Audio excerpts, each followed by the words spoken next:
30 দিনের মধ্যে সবকিছু হয়ে যাবে। কৃপাল ব্যানার্জি 2-1 দিনের মধ্যে ছাড়া পাবে, জেল হেফাজত থেকে বেরোবে, তারপর ওকে কোর্টে প্রডিউস করা হবে।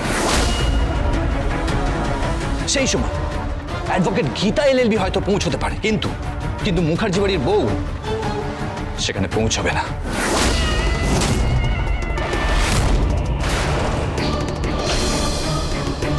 আমি বলছি এরকম একটা সুযোগ হাতছাড়া করবেন না। দিদি, এটা কিন্তু ভুল কথা বলেনি। এটাতে দুদিকই বজায় থাকবে, সাপও মরবে আর লাঠিও ভাঙবে না। দিদি দিদি, আমি তোমাকে বলছি, একদম খারাপ কথা বলেনি কিন্তু। হ্যাঁ দিদি ভাই, এটা তো আমাদের কারো মাথায় আসেনি। অগ্নিজিৎ মুখার্জির সম্মান রক্ষা হবে, এটা কিন্তু একটা সুবর্ণ সুযোগ। ভজন ঠিক কথা বলেছে, ভজন একদম উপযুক্ত কথা বলেছে। আমি ভুল বলি না। অগ্নিজিৎ মুখার্জির জন্য আমি নিজের প্রাণ পর্যন্ত দিতে পারি। স্যারকে আমি রেসপেক্ট করি। স্যার সত্যি সত্যি চলমান ইনস্টিটিউশন। কোর্টের সমস্ত উকিল এক ডাকে মাথা নত করে, সেখানে অ্যাডভোকেট গাঙ্গুলি উঠতে বসতে দুবেলা বাপান্ত করছে। আমি জাস্ট এটা মেনে নিতে পারছি। আমি আপনাকে বলছি, যেভাবেই হোক অ্যাডভোকেট গাঙ্গুলিকে বুঝিয়ে এই বাড়িতে নিয়ে আসুন। বাকিটা আমি করে ফেলব। আর সঙ্গে থাকবে অগ্নিজিৎ মুখার্জি।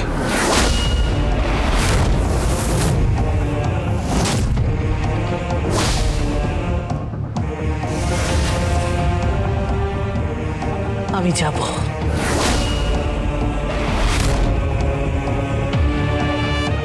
হ্যাঁ দিদি, প্রলয় ওখানেই গেছে। আসলে অ্যাডভোকেট গাঙ্গুলিকে মনে হয় ও খুব স্নেহ করে, তাই ওকে আনতে গেছে। কিন্তু সেটা কি ঠিক হবে? ভেবে দেখুন, এমন একটা সিদ্ধান্ত সব দিক বজায় থাকবে।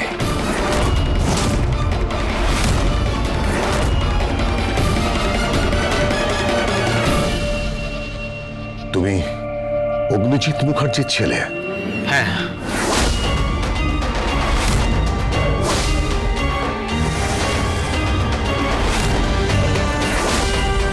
আমি ওনার মেয়ে মেহেক মুখার্জি, আর ইনি ওনার ভাই প্রলয়জিৎ মুখার্জি, আমাদের ছোটকা।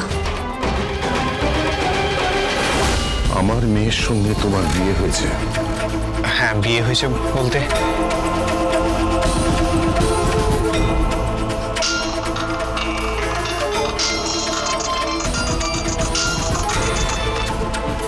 হ্যালো, জাগৃতি মুখার্জি বলছি, অগ্নিজিৎ মুখার্জির স্ত্রী। হ্যাঁ বলুন। আপনার কাছে প্রলয়জিৎ গেছে? হ্যাঁ। আমার মেয়ে আছে ওখানে। হ্যাঁ। আপনি দয়া করে আপনার মেয়েকে এখানে পাঠিয়ে দিন। ওকে বলুন যে আমি নিজের হাতে দরজায় দাঁড়িয়ে ওকে বরণ করব।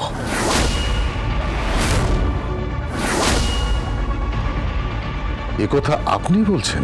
হ্যাঁ, ওকে বলুন যে এবারই দরজায় দাঁড়িয়ে স্বয়ং আমি ওকে বরণ করব।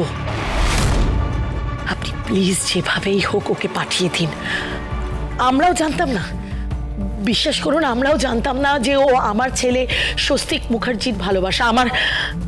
আমার স্বামীও জানতেন না। তাই হয়তো ওরা যখন এখানে এসেছে তখন একটু উত্তপ্ত আলোচনা হয়েছে, মানে যেরকম হয় আর কি। বুঝতে পারছেন তো? বুঝতে পারছি।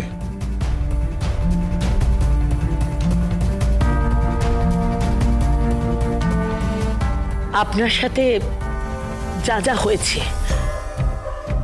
আই মিন যা যা ঘটনা ঘটেছে, তার জন্য আমি আপনার কাছে ক্ষমা চাইছি। আপনি দয়া করে আপনার মেয়েকে এখানে পাঠিয়ে দিন। আমার ছেলের বউ, আমি ওকে নিজের হাতে দরজায় দাঁড়িয়ে বরণ করব। আপনি পাঠিয়ে দিন। আমি নিজের হাতে বরণ ডালা সাজাচ্ছি, আপনি পাঠিয়ে দিন।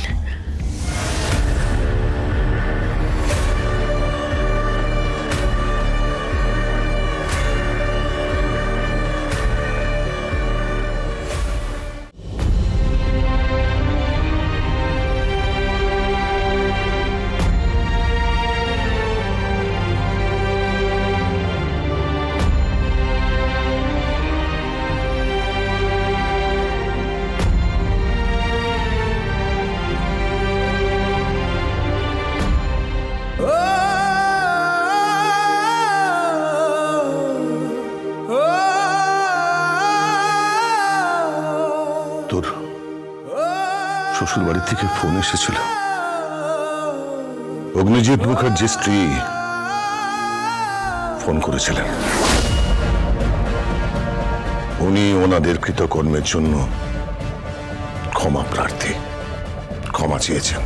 এবার তুই তোর কৃতকর্মের জন্য প্রস্তুত হ।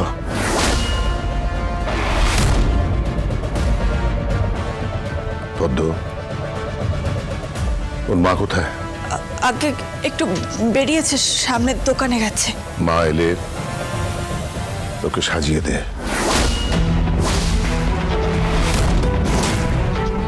সাজিয়ে গুজিয়ে শ্বশুর বাড়িতে পাঠা।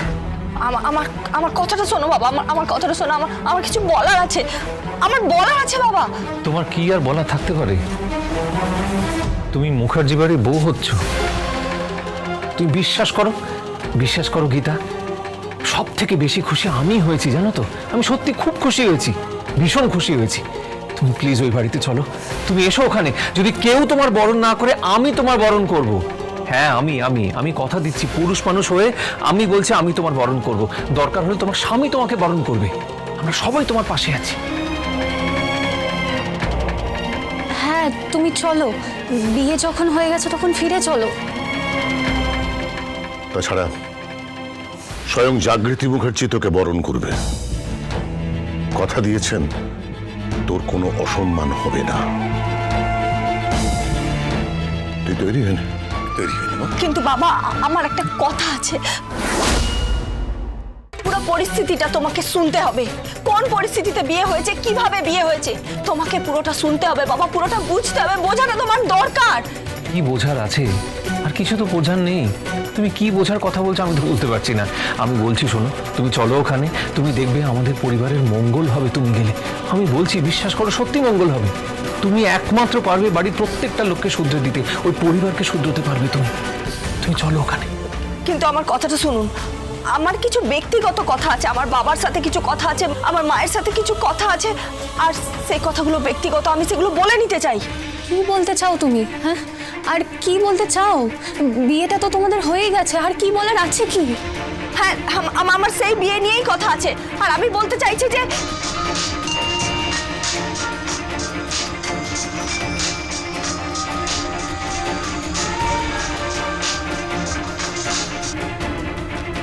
হ্যালো, আমার এখনো সন্দেহ আছে যে তোমার সঙ্গে স্বস্তিকের বিয়ে হয়েছে কি।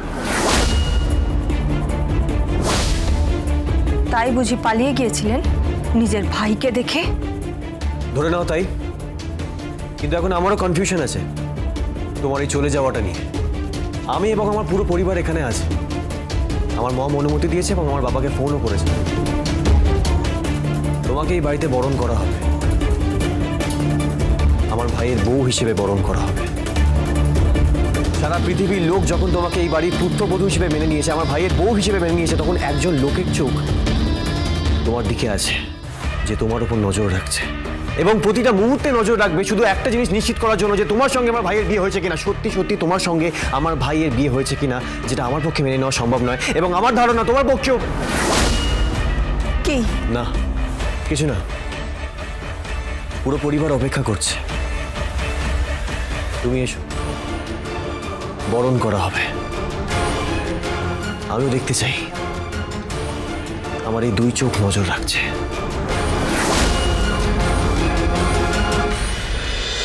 গীতা